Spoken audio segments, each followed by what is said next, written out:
In today's news headlines, a 6-year-old is among 2 children who were killed in a crash in the parish of St. Catherine. Several others have been taken to the hospital.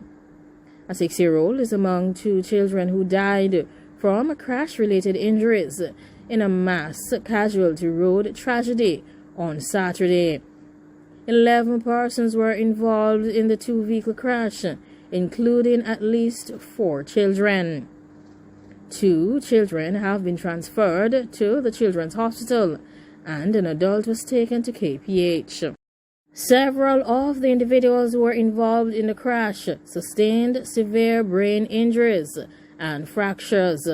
They were taken to the Spanish Town Hospital for treatment. According to the team at the hospital, they are in stable condition and are currently non-critical. It was further stated that persons were alerted to the mass casualty by the A&E unit staff close to 6:30 p.m. on Saturday. The crash occurred close to 5:15 p.m. along the Olaba Main Road in the vicinity of McCook's Pen in St. Catherine.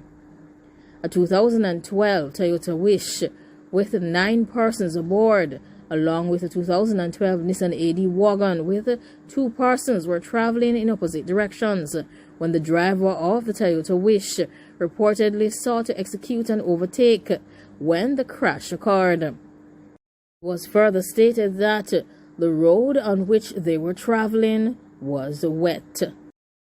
In further news, 2 dangerous gangsters from Spanish Town who invaded a man's house in St. Catherine and shot him 5 times in the head have both been sentenced to life in prison.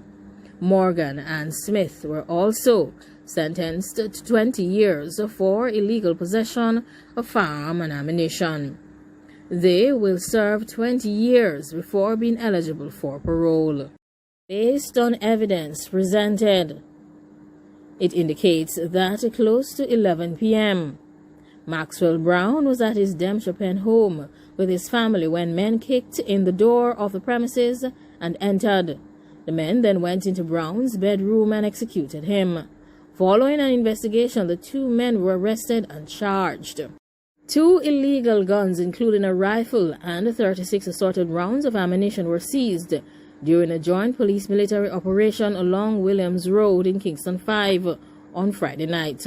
According to police reports, close to 10:30 p.m., members of the security forces were on duty when a motor vehicle was stopped and searched. The police mentioned that they found a Marco Draco rifle and a magazine containing 22 7.62 rounds and 1 Beretta pistol with a magazine containing 12 9mm rounds. An additional 2 9mm rounds were found in the pocket of one of the suspects. All 3 men who were occupants of the vehicle were taken into custody.